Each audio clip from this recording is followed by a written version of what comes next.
nights. Oh, that's interesting. I wonder if 40 days, what we're looking at in terms of November 11th till now. Okay. Birth of the moon. So this is the sun. It's really interesting that it's reflecting back to the moon. And it's 18, which is a higher octave, 10 more than the 8, abundance, but it's also life, chayim.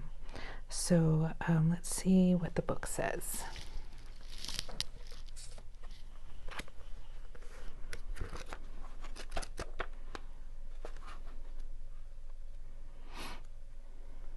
Oh, this is really long, so I'm going to scan it really quickly. Okay, so this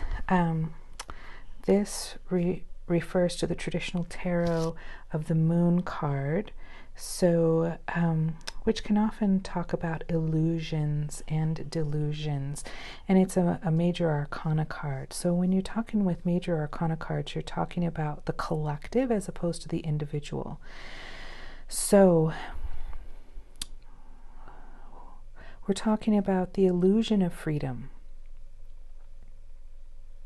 And that's both in as far as what we think freedom looks like, that it has to have a certain set of circumstances in order to be free.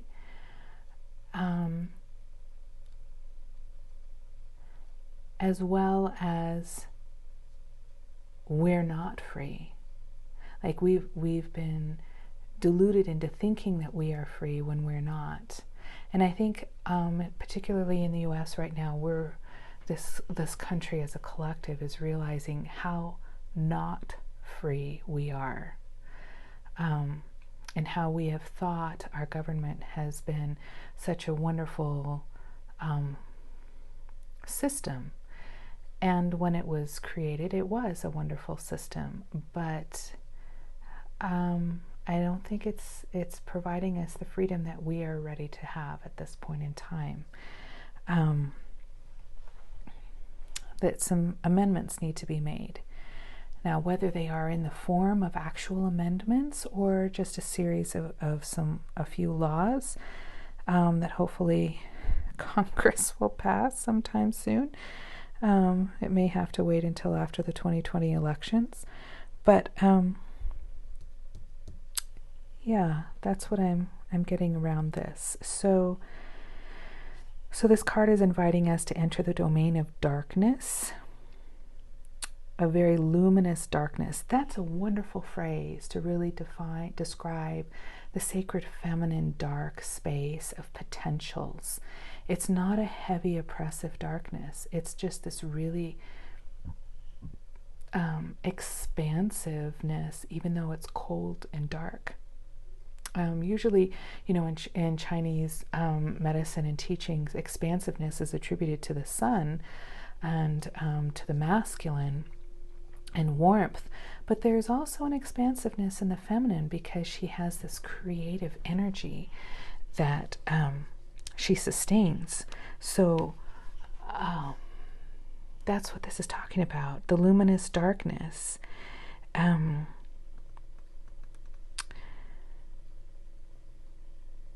So this is the time to meet the collective stream that lurks in the depth of the human psyche. For many, this journey is treacherous.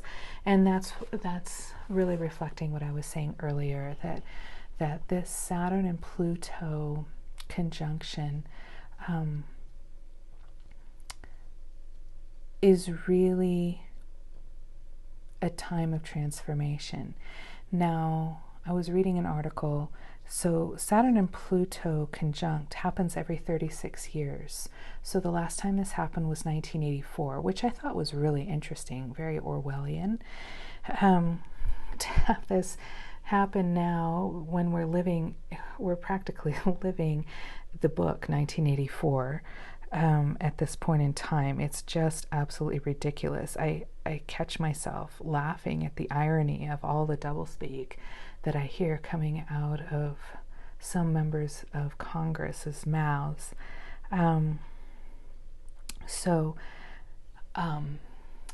every 36 years. So that was the last time that Saturn and Pluto came together. But the last time that it was in Capricorn, if I remember correctly, was 1400 something. I want to say 1486, but I don't quote me on that. I was reading an article and I didn't quite catch all of the dates. And then later there's a Pluto, is it Pluto, Jupiter, or Saturn Jupiter is later in 2020, in December 21st, 2020. And the last time that happened was in that sign was in 1500 something. I'd have to look at those dates again. But the date really doesn't matter. What really matters is how long it's been since this happened. And maybe, it would be interesting if there were any historians here who could give us any insight as to what was happening in those years. I'll post them in the description below. What was happening in those years and what changed. And I'm interested in that too. See what we see reflected now. I'm really getting the sense that it's a closing out, ending of a cycle. Okay, so this journey inward towards the goddess of night symbolizes humanity's instinctual need to descend to the depths and retrieve the primitive wisdom of the body. Okay, the moon is the matrix, the womb, the holy vessel of light, the harbinger of dreams, the night light in the heavens that reflects the face of the sun. Okay, so we're really talking about a strong interplay here. So we're talking about the effects of this solar eclipse here. The interplay between the sun and the moon mirrors human participation in the mysterious dance of light and dark, the conscious and the unconscious, the rational and the intuitive. The moon, the shadow of night, offers a view of life that stirs the imagination and ignites the intuitive doorways of the soul. In a moonlit landscape, shapes and sounds take on a dreamy, surreal quality. And take note that Lady Luna shows only one side of her face to Earth at all times. The side of the moon not seen symbolizes the mysterious hidden forces of the sacred feminine.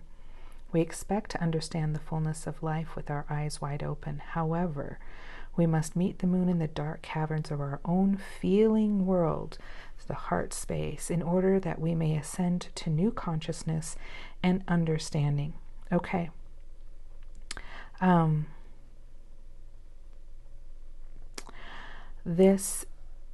This made me think of Mozart's opera, The Magic Flute.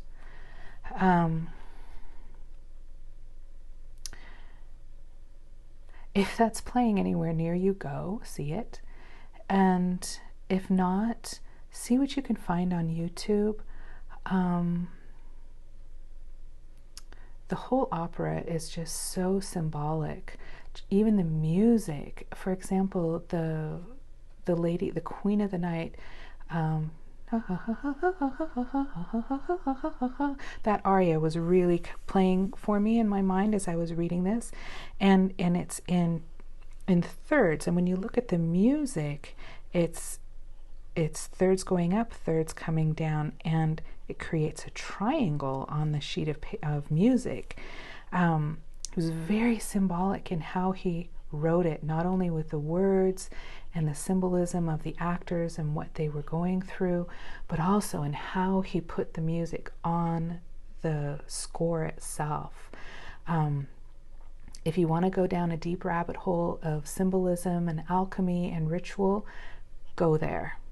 That's what was coming up for me here, especially the Queen of the Night aria.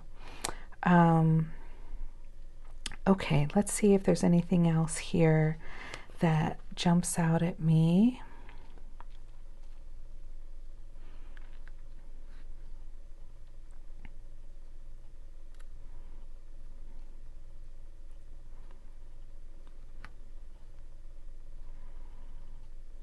Okay, so the starry world of the moon goddess is revealed as the terrain of the soul. Here we engage with feelings and concepts not yet fully formed in the light of day. This stage is a lot like a shadow finger play against the backdrop of a white wall or screen. The shapes are changeable, malleable, and fluid, for the watery realm of the moon goddess is not stagnant. Its profound wisdom engages both the imagination of the psyche and the genius of the soul. Okay, so what that's telling me is this energy is extremely malleable. The transformation is malleable as well. We have a part to play in this. So although the process of transformation is being led by the divine and by our soul's determination at a higher level for transformation, it is also, we also participate in this.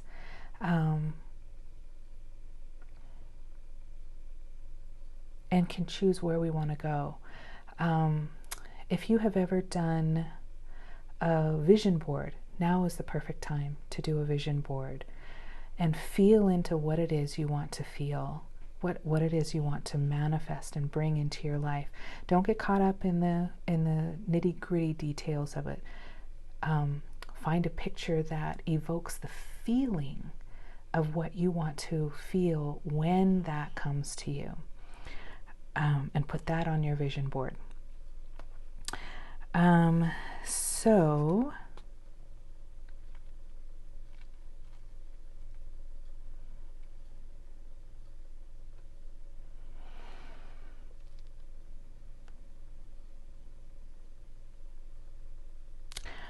this is going really deep into some of the issues of suffering and pain.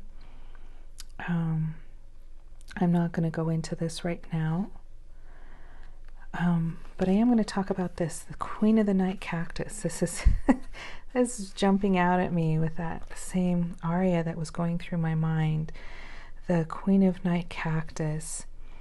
It shines with a crown-like radiance in the dark night of the desert, closing its blooms at sunrise. It stores vast amounts of water underground in enormous root tubers that can weigh up to 85 pounds. This natural wonder resembles in a metaphorical way the storehouse of wisdom that lies beneath the surface of the human personality. Just as the Queen of the Night Cactus taps into its own storehouse of vital life energy when it is time to birth its magnificent flower into the world, so too we are instructed to delve into the recesses of our own souls in order to bring our true magnificence forward. Okay, so here we go. This is why this is important. In order to free yourself, you must go within. To birth yourself, you must go within. To choose where the new path, to forge your path, to create the freedom for yourself, it first begins within for multiple reasons. The first is, if you are free in your mind, you are free, period. It doesn't matter what your outer constraints are. If you are free in the mind, no one can take that away from you. The second thing is what you experience in your inner world starts to be reflected in your outer world. And for some, it might be small, incremental changes, tiny, tiny changes. But at this particular point in time, I think it's going to be rather dramatic changes. And so it's going to be really vital for us to stay within, and to tap into our inner wisdom, that vast store of wisdom, those Akashic records from all of the lifetimes that we've had, all of the wisdom that we've acquired in order to be here on the planet at this time. We are not here by accident on this planet at this time. We are here for a divine purpose, a divine appointment, because we have acquired so much And we have the reserves, we have the resources available to us in order to be here, not only to facilitate this transition, but also to model to others who are also here how to gracefully make this transition into a higher state of consciousness and a more compassionate way of being, more heart-centered way of being, because that is going to be the ultimate freedom when we are connected to the heart space so deeply and intimately, and living from a place that is guided by the heart instead of the mind. We create this beautiful meld, this beautiful balance of compassion and unconditional love that rules the mind, so that we can make compassionate choices, compassionate decisions. Some of the most beautiful examples of that come from the Jewish traditions, particularly if you read the Talmud and some of the rulings that have been made by the various rabbinic leaders and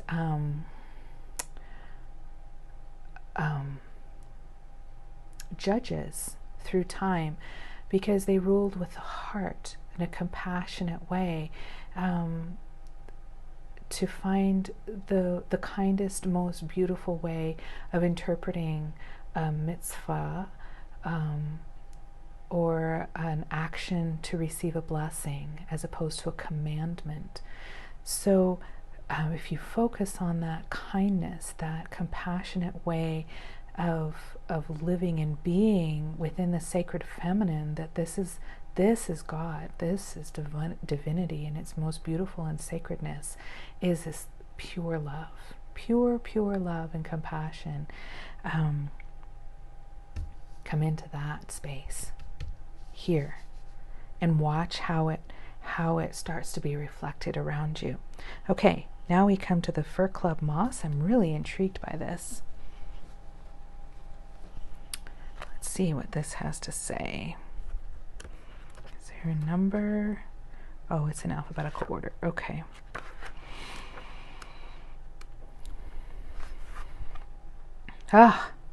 Initiations, beginnings, power, but also letting go. So this particular club moss, just for the botanists here, is one of 200 species of club moss. It is native to many regions in the northern hemispheres, from the Himalayas in the east to Oregon in the west. It can be found growing on moorland and heathland, and on mountain grasslands, rock ledges, and mountain tops to a height of 4,265 feet or 1,300 meters. So an elevation. That's what they mean, the elevation. The plant doesn't grow that high. It grows to that elevation. It flourishes in the shade, and it grows deep in the middle of the forest. Okay, so we're talking about growth and thriving in the darkness. That's what this is about. Growing and thriving in the darkness. So the darkness energetically, the sacred feminine, but also the darkness of the time, because it's becoming more and more clear. You know, the dark and then the light, as the light within us intensifies and the light coming onto the planet intensifies, it's like the shadows and the light coming towards the noonday sun, where shadows are really crisp and extreme, and bright is really bright. It's not so hazy, I guess. Or soft. The contrast is very intense, and so we can survive in that. We can survive in that and thrive, not just survive, but thrive. So size isn't everything. If you have chosen this card, it may mean that something apparently small and even insignificant has entered your life, which may prove to be very powerful. Although it is a very small plant, fir club moss is descended from the giants of the primeval forest that now supply our coal. The power and warmth that coal can bring is echoed in the way that moss can be used to start a fire in the wild. Choosing this card augurs well if you are starting a new project or relationship. Never be dismayed at humble beginnings. With patience, something that begins small or locally can grow to limits unimagined at the outset. The same principles hold true for spiritual initiation. And that's really what we're talking about today. But I felt like somebody needed to hear the first part as well.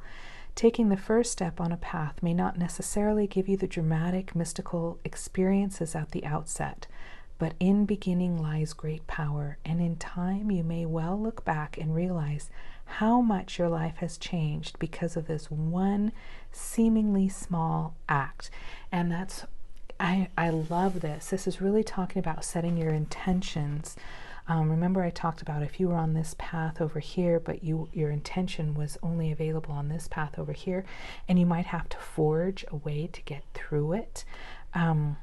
Hold on to your intentions sheets, not only for the new moon, for the full moon, to see how things are being released so that those intentions can come in, but also through the year as we cycle back. Go back and pull them out and see what you had set as your intentions and how they've manifested over time. It's really, really encouraging, especially when you feel like your life is not moving in the direction that you want it to go. If you can stop and look back and see where you were and what you had intended, and remember how life was then and see how you've changed, that really helps with the momentum and keeping your hope and determination alive and moving forward.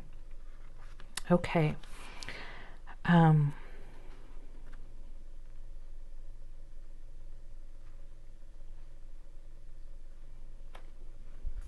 Okay, I think that was all that was really...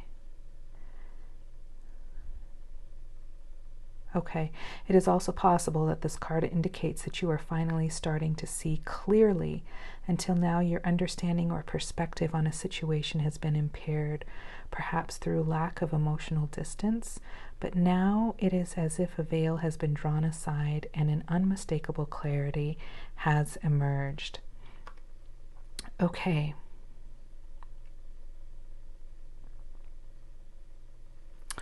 So,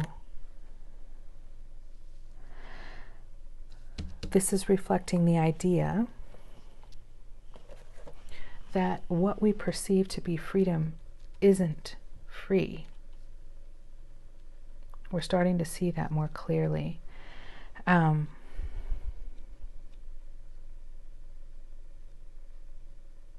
how we can do that is create true freedom by going here. So free yourself. This is the heart, the root of it. It's time to take back control of your life. So we're talking about other people controlling us, particularly through their words and not seeing clearly. And I'm being shown the gaslighting. If you haven't read Orwell's 1984, please do so. And if it's been a while, maybe